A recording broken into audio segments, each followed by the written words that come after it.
Bonjour à toutes et à tous, bienvenue sur ma chaîne l'autodidacte youtubeur. Nous sommes aujourd'hui pour la dernière fois dans le grand thème les raccourcis de clavier sur Excel, effectivement.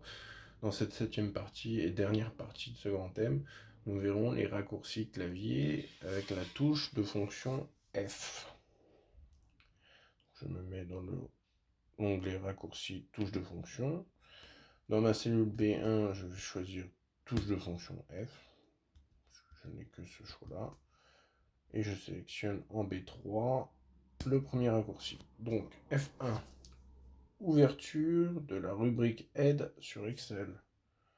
Si je tape sur F1, effectivement, il m'ouvre une aide, une fenêtre d'aide sur Excel avec plusieurs rubriques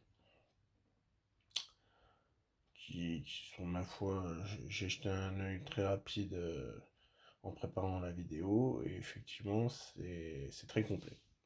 Je vous laisserai voir par vous-même. Ensuite, raccourci F2. Effet double-clic pour rentrer dans une cellule. Donc, admettons,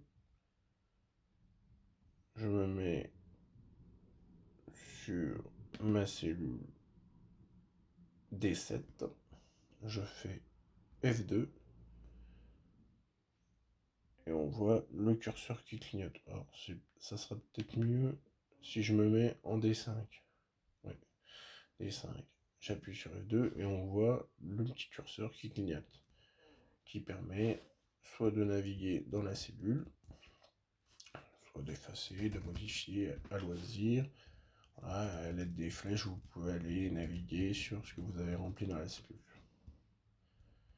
Notamment, si je fais majuscule, flèche de gauche, je peux sélectionner tout ou partie du contenu de ma cellule. Et admettons, CTRL G, je mets en gras. Voilà les possibilités en rentrant directement dans la cellule à l'aide de la touche F2. Ensuite, F3. Ouverture assistant coller un nom sur Excel sert de raccourci pour la création de listes déroulantes. Donc effectivement, je me mets en cellule E5. Si je fais F3, il m'ouvre donc ma liste de noms. Alors, en l'état, ça sert pas à grand chose. Là où c'est beaucoup plus intéressant, c'est dans le cadre des listes déroulantes. Donc, pour étayer ma thèse, nous allons créer rapidement une liste déroulante.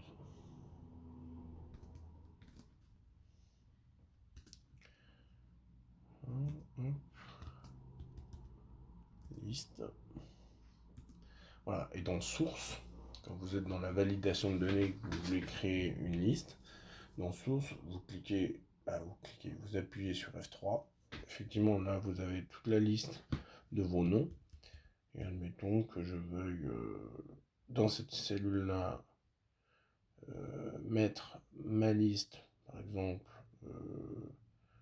de raccourci touche de fonction F. Je veux le chercher, j'appuie sur OK.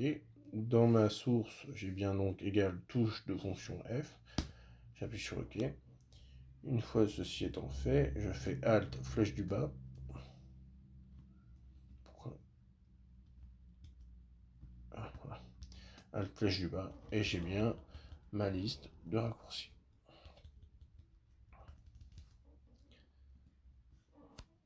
Ensuite, alors, on passe à F5, F4 ne fait rien, donc F5, ouverture assistant pour atteindre une référence choisie. Donc je fais F5. Il m'ouvre la fenêtre atteindre, donc j'ai plusieurs possibilités. Je peux soit rentrer directement une référence, donc admettons que je veuille me mettre en F1, je fais F1, OK, et effectivement, il me sélectionne la cellule F1. Si je veux plus de choix, je clique sur cellule, et admettons que je veuille, par exemple, dans la rubrique formule uniquement les nombres. Je décoche les autres possibilités, je fais OK. Pas de cellule correspondante, ce qui n'est pas logique. Ce qui n'est pas logique, puisqu'il est censé me sélectionner cette plage-là.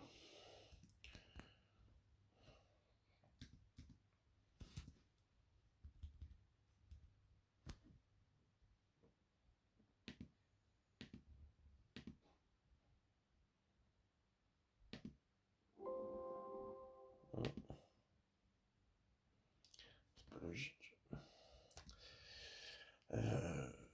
Pourquoi ça ne fonctionne pas? Est-ce que ça fonctionne? Ah oui, parce que j'étais dans formule, pardon. Il faut aller dans constante. Dans constante, je choisis nombre. Et j'appuie sur OK. Là, effectivement, comme mes chiffres sont des constantes, il me les sélectionne. Pardon. Ensuite, F7, F6 ne fait rien. Donc F7, ouverture assistant correcteur orthographique. Je fais F7. Voulez-vous continuer la vérification au début de la feuille? Je clique sur oui. Il m'ouvre donc cette fenêtre, orthographe, français, etc. Donc je fais ignorer tout. Il me dit la vérification de l'orthographe est terminée. Ok. Ensuite, F10 ou Alt, sachant que F8, F9 ne donne rien. Donc F10 ou Alt affiche les caractères de sélection dans le ruban. Donc je fais F10, effectivement je regarde mon ruban et il m'affiche donc les caractères de sélection dans le ruban, à savoir les lettres qui vont permettre l'accès aux différents onglets du ruban et les chiffres que j'ai moi-même imputés sur certains critères. Voilà. Soit je fais F10, soit je fais Alt, j'arrive au même résultat. Ensuite, F11, ouverture d'une feuille dédiée à la création graphique. Je fais F11 et effectivement je vois que j'ai une fenêtre graphique qui vient de s'ouvrir avec la création d'un graphique. Bon bah là j'ai pas de données dans mon graphique donc il m'affiche rien.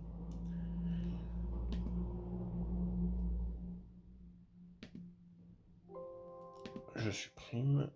Et pour terminer, donc voilà ce premier thème et cette 7e partie du premier thème, donc les raccourcis clavier sur Excel, on termine par F12 qui ouvre l'assistant enregistrer sous.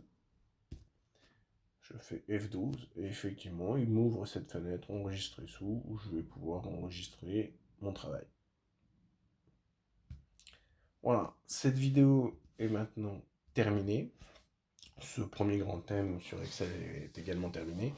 Je vous invite à liker, partager, commenter cette vidéo et à vous abonner surtout. Ça m'aidera à poursuivre mon travail sur ma chaîne YouTube. Et je vous dis à très vite pour un prochain thème sur Excel.